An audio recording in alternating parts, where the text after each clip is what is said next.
Hello everyone, welcome to PWD form. मैं हूं doctor Parul, आपकी फार्मा मेंटर। और बच्चों, आज बात करने वाले हैं कि हम बड़ा ही एक कॉमन क्वेश्चन बच्चों की तरफ से हमारे पास आता है कि मैम नोट्स कैसे बनाए जाएं।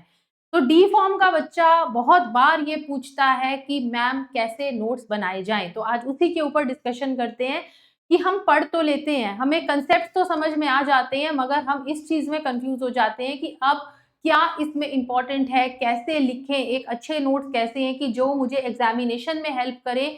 जब मैं फाइनल एग्जाम से पहले अपने नोट्स पढूं तो मुझे दोबारा से सारी चीजें, मतलब बुक्स नहीं एक बार देखनी पड़े, मुझे नोट्स को देख के सारी चीजें क्लैरिफाई हो जाए।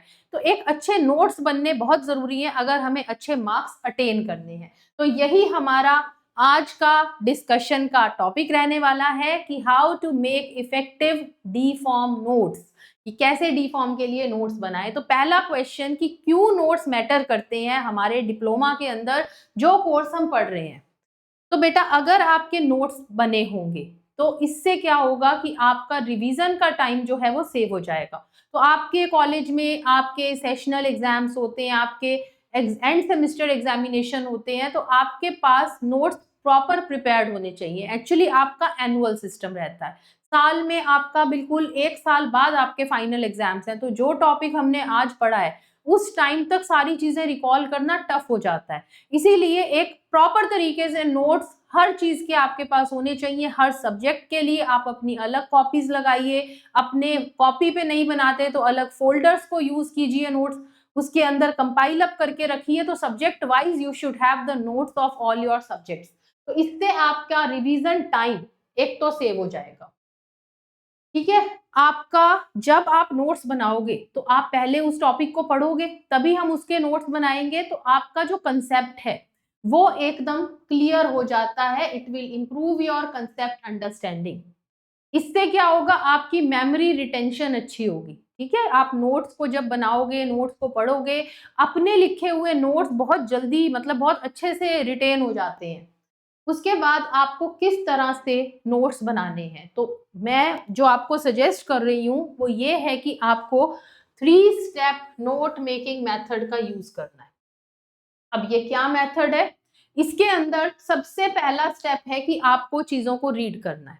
जिस टॉपिक के आप नोट्स बना रहे हो पहले उसको कंप्लीट करो, उसको कंप्लीटली अच्छे से पढ़ो, उसको अच्छे से समझो, उसको अंडरस्टैंड करो।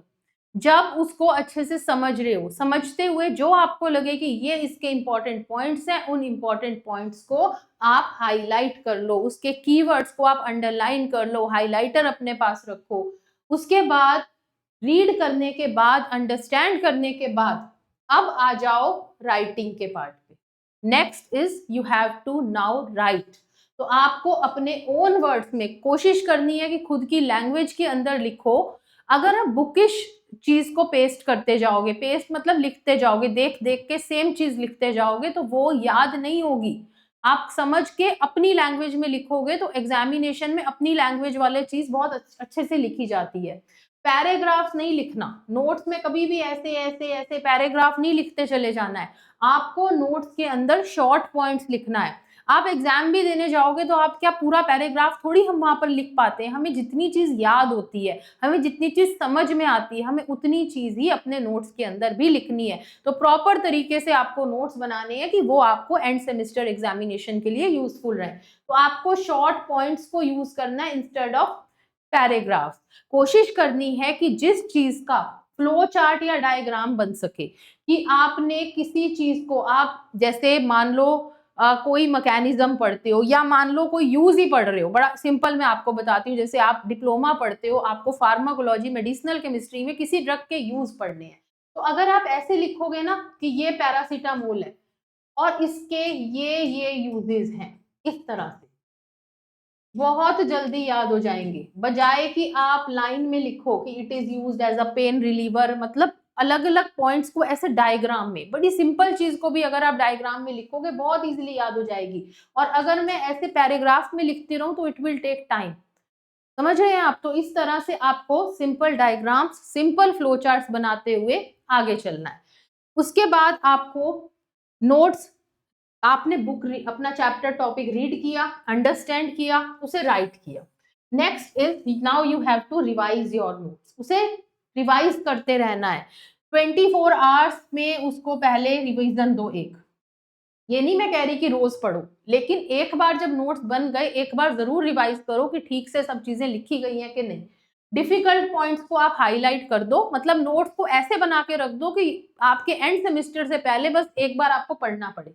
और अगर आपको लगता है कि जैसे आपने आज रिवीजन करी, फिर आपने अपने सेशनल एग्जाम में रिवीजन करी, तो कोई पॉइंट मेरे से मिस हो गया, तो वो एक्स्ट्रा पॉइंट ड्यूरिंग रिवीजन आप उसके अंदर ऐड करते रहे, ठीक है। इस तरह से आपको नोट्स बनाने हैं। अब है कि what should every D form note include, क्या हमारे नोट्स के अंदर होना चाहिए। तो आपके नोट्स में आपके टॉपिक की डेफिनेशन हो, आपके टॉपिक की क्लासिफिकेशन हो, उसका मैकेनिज्म हो, और डायग्राम्स यूज करते हुए चलना है। डायग्राम्स मैंने आपको बताया कि ये ना हमारी मेमोरी बहुत अच्छे से रिटेन करती है, फ्लो चार्ट्स और डायग्राम्स को, वो हम भूलते नहीं है। तो आप कोई भी टॉपिक पढ़ रहे हो, जैसे केमिस्ट्री का कोई टॉपिक पढ़ रहे हो, स्यूटिक्स का कोई टॉपिक पढ़ रहे हो, टैबलेट के बारे में पढ़ रहे हो, टैबलेट की डेफिनेशन लिखो, फिर बताओ कि टैबलेट कितनी कितनी तरह की टैबलेट होती है, फिर उनकी डिटेल लिखो। तो इसको आप ऐसे भी कर सकते हो कि टैबलेट, यहाँ पर उसकी डेफिनेशन लिखी ब्रैकेट में, ठीक है। ब्रैकेट में लिखने के बाद अब टाइप्स हैं, तो टाइप्स के लिए अलग अलग एरो लगाओ। पहली टाइप की जैसे एंटेरिक कोटेड टैबलेट, यहाँ पर लिखी, उसके बारे में डिटेल किया। इस तरह से आप हर तरह को ऐसे क्लासिफाई करते हुए डायग्राम्स और फ्लो चार्ट्स बना के नोट्स बनाओगे तो बहुत अच्छे से चीजें याद हो जाएंगी। फिर आपको एडवांटेज उसके इंक्लूड होने चाहिए, जो भी आप जो भी टॉपिक पढ़ रहे हो उसके डिसएडवांटेज, उसके यूजेस क्या हैं, उसके एग्जाम्पल्स क्या हैं। तो इस तरह से हर चीज को लिखते हुए आपको प्रॉपर तरीके से कवर करते हुए आगे चलना है। तो this should be included in your D form notes. अब आते हैं कि what will be your strategy, कैसी स्ट्रैटेजी होनी चाहिए कि आप एक स्मार्ट नोट्स को बना रहे हो। तो आपको पहले तो जब भी नोट्स बनाते हो तो कुछ कलर के पेन्स रख लेना। अगर हम डिफरेंट कलर के पेन यूज करते हैं तो हमें इंपॉर्टेंट चीजें वहां पर पढ़ने में एकदम से स्ट्राइक हो जाती हैं। जैसे अगर आप डेफिनेशंस लिख रहे हो तो रेड कलर से लिख लो, डायग्राम्स आप ब्लू कलर से फ्लो चार्ट्स बना लो, कुछ आपको लगता है कि इंपॉर्टेंट पॉइंट आ गया तो आप ग्रीन पेन से, अब जरूरी नहीं है कि लिखना है, इतना भी टाइम नहीं लगाना है नोट्स के ऊपर, ये भी कर सकते हो कि आप ब्लू पेन से लिख के इन चीजों को अंडरलाइन करते जाओ, ठीक है। या आप टॉपिक है, आपको डेफिनेशन के लिए टॉपिक है, वो आप रेड से कर दो। रेड और ग्रीन पेन आपको एग्जामिनेशन में नहीं लेके जाना है, वहां पर अलाउड नहीं होता है रेड ग्रीन पेन। बाकी ब्लू ब्लैक पेन को कोशिश करो कि अपने नोट्स के अंदर ज्यादा से ज्यादा यूज करो। ऑरेंज पर्पल ये आप यूज कर सकते हो व्हाइल प्रिपेयरिंग योर नोट्स, तो नोट्स बना सकते हो। फिर एग्जाम्पल्स हैं तो आप अलग कलर से लिखो कि पता चल जाए कि हाँ ये इस कैटेगरी का एग्जाम्पल है। Purple colour you have to use for titles, you have to use for headings, ठीक। और जहां पर आपको लगे कि कंपैरिजन हो सकता है वहां पर आप टेबल्स यूज करो। जैसे कैप्सूल है, कैप्सूल में मुझे दोनों पढ़ने, हार्ड और सॉफ्ट जेलेटिन कैप्सूल। एक है कि मैं पैराग्राफ पढ़ लूं, एक है कि मैं ऐसे टेबल बना लूं, यहां पर मैं लिखूं हार्ड जेलेटिन, यहां पर मैं लिखूं सॉफ्ट जेलेटिन, पहले उसके मतलब इसकी डेफिनेशन, सॉफ्ट की डेफिनेशन, फिर उनके कंपैरिजन के पॉइंट्स। तो अगर इस तरह से पढ़ेंगे तो हमें याद भी इजीली हो जाएगा। फॉर्मूलाज को आप हाईलाइट करो, जहां पर भी आपको लगता है कि कोई नई चीज स्टार्ट करनी है या कोई अपडेट है, जैसे आप जूरी स्टूडेंट्स पढ़ोगे, कोई अमेंडमेंट है तो आपको कुछ अपडेटेड इंफॉर्मेशन देनी है तो आप उसको स्पेस देकर अलग से अपडेट को लिखोगे, ठीक है। उसके बाद कॉमन मिस्टेक्स क्या हैं जो स्टूडेंट्स करते हैं, जो आपको करने से बचना है।